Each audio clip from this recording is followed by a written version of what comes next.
E hoje, então, partilhando conosco, o Padre Erno Aloysio Schlindwein. É assim que pronuncia correto?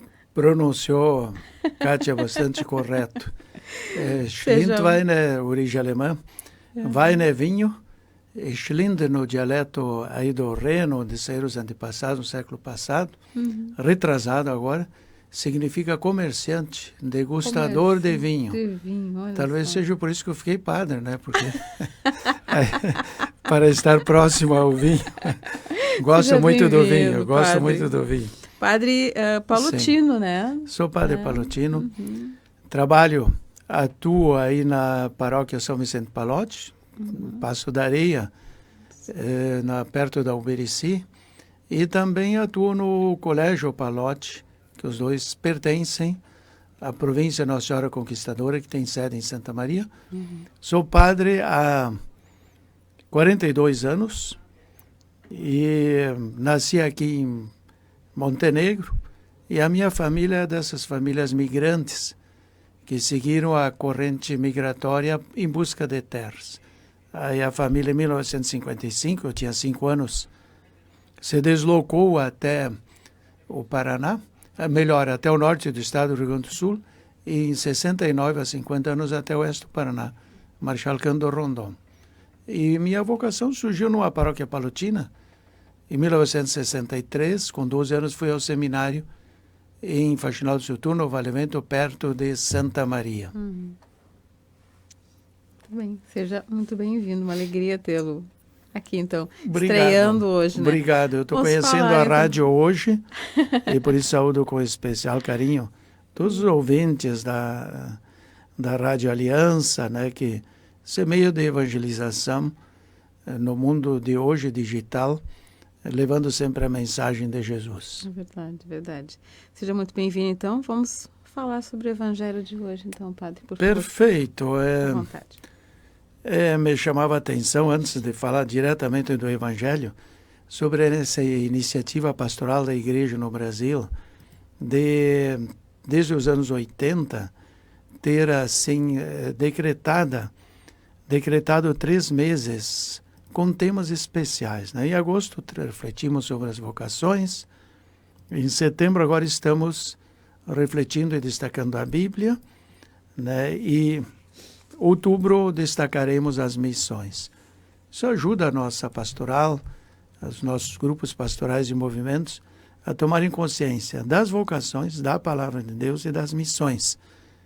Talvez o mês de setembro foi escolhido para ser o mês da Bíblia, porque nele, no dia 30, nós celebramos São Jerônimo, presbítero e doutor, que em 300, em Roma, pelo Papa Damaso, foi convidado a traduzir a Bíblia do grego ao latim. Grande parte do império político falava latim, e então esse homem culto, advogado, e depois ele viveu como monge, como presbítero, em Belém, levou 30 anos propriamente. Na época não tinha computadores como temos hoje, né, Kátia? E rádio ouvintes, fazer tudo manual com uma pequena equipe, esse enorme trabalho. E terminou o trabalho dele muito pobre em Belém, porque ele entendia que a palavra se fez verbo e nasceu em Belém, e por isso a palavra de Deus também hoje deve sempre renascer em nós. E ele disse uma frase assim clássica sobre a palavra de Deus: quem conhece a palavra de Deus conhece a Cristo, e quem desconhece Cristo desconhece também a sua palavra. Por isso a nossa espiritualidade, nós católicos, temos um débito com a Bíblia. Somos chamados a colocar mais a Bíblia em nossos lares, em nossos olhos, em nossos corações. Sobre o Evangelho de hoje, ele está no capítulo 7º.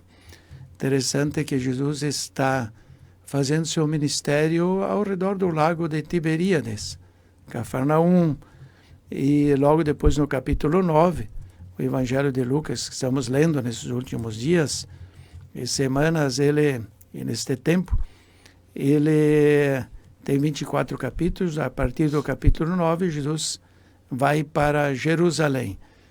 E hoje tem que ver sempre o contexto. Quando a gente quer aprofundar a palavra de Deus, deve, Kátia, primeiro olhar um pouco o que vem antes, o que vem depois, né? Isso se chama contextualizar a palavra de Deus. Pouco antes do texto de hoje, Jesus fala de João Batista. Por exemplo, ele diz, todo o povo e até mesmo os cobradores de impostos deram ouvidos à pregação de João Batista. A justiça de Deus é receber o batismo de João, que era o ritual de conversão e penitência, ao qual se submete o próprio Jesus depois, ou já tinha se submetido a isso. Mas os fariseus e os doutores da lei, rejeitando o batismo de João e a sua pregação, tornaram inútil para si mesmos o projeto de Deus. E aí Jesus fala essas palavras de hoje, porque senão a gente não entende, né? Então, com quem eu vou comparar essa geração? Esse povo que era os que ouviam a palavra de Cristo. Aí ele faz a imagem da criação como crianças que sentam nas praças, se dirige aos colegas dizendo, tocamos flauta e vocês não dançaram. Cantamos música triste e vocês não choraram. Isto é, aquelas pessoas que estão sempre fora, né, do contexto da vida. Quando é alegria, não conseguem participar da alegria. Quando é a tristeza, não conseguem participar da tristeza. Né? Isso se refere um pouco antes a dois grupos que uns rejeitaram Jesus, os escribas, os fariseus, liderança do povo, e os publicanos e pecadores acolheram. Aí ele diz, vem o João Batista, que não comia nem bebia, vocês disseram, ele tem um demônio, isto é, o rejeitaram, não creram nele. Vem o Filho do Homem, que é o título que Jesus se dá a si. Em todo o Evangelho, Jesus não diz que ele é Filho de Deus expressamente, ou poucas vezes. Ele sempre se entende como Filho do Homem, que é uma expressão que vem dos profetas, especialmente de Daniel, que também significa a divindade e a humanidade de Jesus. Filho do homem, da carne, do seio de Maria, por obra do Espírito, mas também ao mesmo tempo divino. Ele come e bebe, e o que ele é classificado? Ele é classificado como amigo dos cobradores de impostos, dos pecadores. Recorda, Kátia e a Rádio Vintes, que domingo passado foi o mesmo tema. No início do capítulo 15 de Lucas, depois seguiu aquelas 3 parábolas da alegria, da vida perdida e reencontrada. Como é que começa o capítulo? Jesus comia e bebia, até comia com os pecadores. E por isso ele foi censurado. E aí ele diz, olha, o reino de Deus está numa outra agora. Não é a ovelha perdida que é buscada, reencontrada. É o salário da mulher que foi perdido, uma parte que reencontra. E é o filho pródigo, ou as filhas pródigas, que somos todos nós. Então a sabedoria foi justificada por todos os seus filhos e filhas. Isto é, no momento, a sabedoria pedia que se ouvisse o Messias Cristo, o Filho do Homem, com seus ensinamentos, com seus gestos, com seus sinais. Qual é que foi o Evangelho, os radiovintes podem muito bem lembrar, né? Uma viúva, numa pequena cidadezinha, chamada Naim, viúva já tinha perdido o esposo. Tinha um único filho, e o filho morre. Na época que não tinha seguros previdenciários, essa mulher estava condenada à pobreza, à esmola. Então ela está muito aflita, a cidadezinha está solidária com ela, e quando Jesus vê a cena, ele diz, ele tem compaixão. Então isso é importante, me chama muito a atenção, e outras passagens também. Jesus que sempre tem compaixão das fraquezas, dos pecados da humanidade. Então se refere a este texto. A sabedoria para nós seria hoje seguirmos a nossa vida segundo a vida de Jesus e sua palavra, e praticarmos a vida de Jesus segundo a sua prática, por exemplo, a compaixão, a misericórdia, e também proclamarmos a sua palavra, mais do que com palavras, com a vida. Isto, acho que isso é importante, que o sentimento de compaixão e de solidariedade, ele humaniza a pessoa. Numa época, numa cultura em que, de modo geral, as elites estão longe de Deus, né? Hoje se fala, eu estou lendo o livro de Clodovis Boff, o irmão de Leonardo Boff, que tem uma outra diretriz mais filosófica, metafísica e teológica, embora o Leonardo também seja um grande teólogo. Ele escreveu 3 livros sobre o livro do sentido.